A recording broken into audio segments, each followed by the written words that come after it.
Dearly beloved in Jesus Christ, in today's Gospel, Jesus brings out the nuances of Christian marriage and Christian family life by answering Pharisees who came to trap him.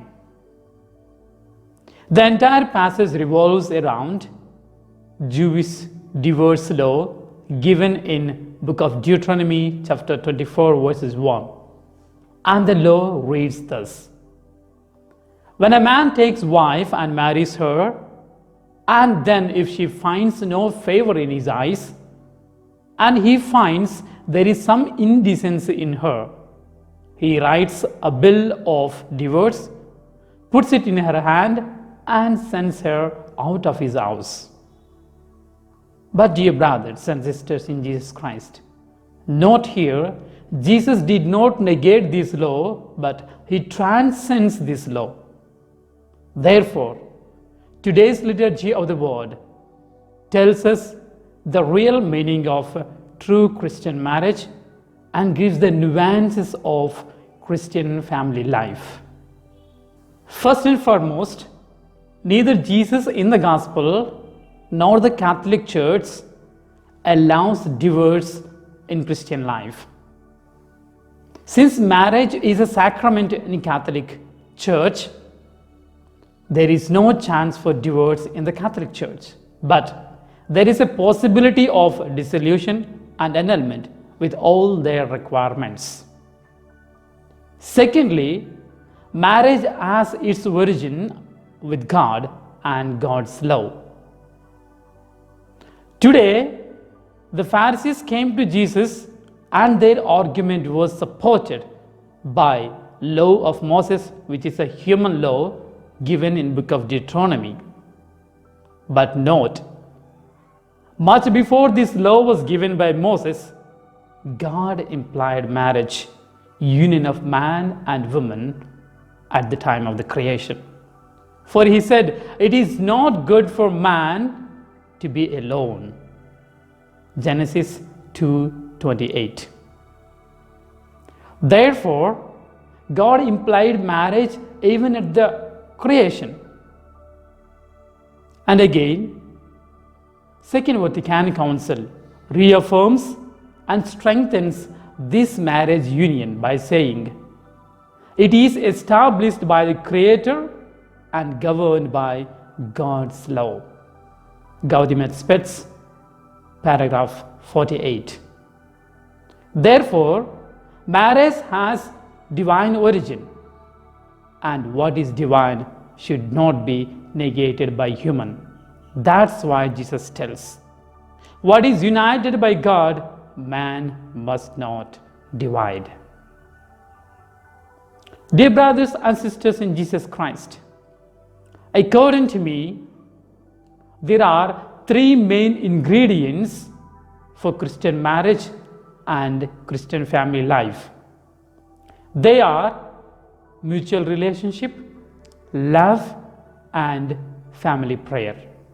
The first ingredient for Christian marriage and family life is mutual relationship. In today's Gospel, Jesus uses the creation account to confront Pharisees. And there we really understand the meaning of mutual relationship. For in Genesis 2:18 we hear, God made woman as a partner to man. Remember, he said she is a partner.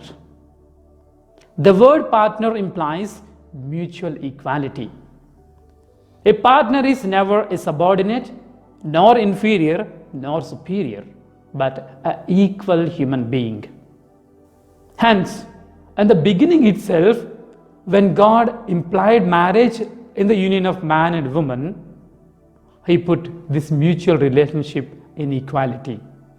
Therefore, in marital relationship, especially in the Christian marriage, both man and woman or both the spouses are equal.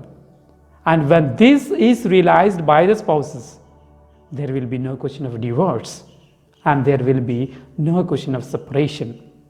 In this connection, I am reminded of one of the prominent existential philosophers, Martin Buber.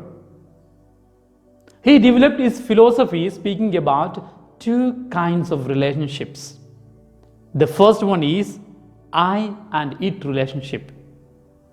This is basically relationship between a human being and an inanimate object. And the second relationship is I-thou relationship. This is a relationship between two human beings. And this relationship implies there is an equality and there is a mutual respect between two human beings. And this kind of relationship is required in marriage. When this relationship is realized between the spouses, of course, there is mutual respect, mutual understanding between them. The spouses will understand, just as I have the feelings, emotions, and my thoughts, the other also has. And there develops a beautiful family, a beautiful Christian family. But in this modern scenario, I-it relationship is more seen, where one of the spouses uses the other spouse as an inanimate object for his own pleasure, for his own interests. Here, where the feelings, emotions, and the freedom of the other spouse is martyred. And Jesus condemns this when he tells you commit adultery against your spouse. Therefore, in marital relationship, the mutual understanding and mutual equality between spouses is very much important. And the second ingredient for true Christian marriage and family life is love. Saint Paul, in his letter to Ephesians, he tells, husbands must love his wives just as Christ loved the church, and in return, wives must obey husbands. Dear brothers and sisters in Jesus Christ, here we are reminded of a question. How does Jesus love the church? Well, Jesus loved the church by praying for her, protecting her, even shedding his blood and giving his own life. This magnitude of love is expected between the spouses. When there is this kind of love between the spouses, there is no question of divorce. But now, the selfishness is creeping over this love. That's why people try to separate and live individual life. Therefore, when this love is built between the spouses, obviously we feel the beautiful nuances of Christian family.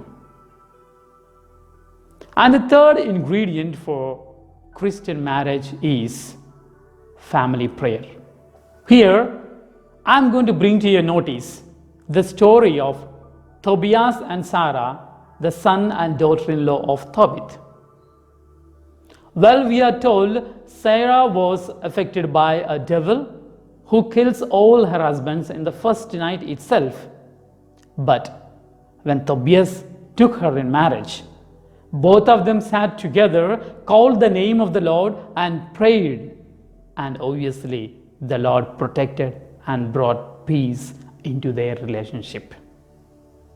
This is the role of prayer in a Christian family and Christian married life. In a nutshell, today's liturgy of the word teaches us two important notions of Christian marriage. The first one is, Church teaches that there is no divorce in the Catholic Church. Secondly, mutual relationship, love, and family prayer are the main ingredients for a true Christian family. Let God bless us all.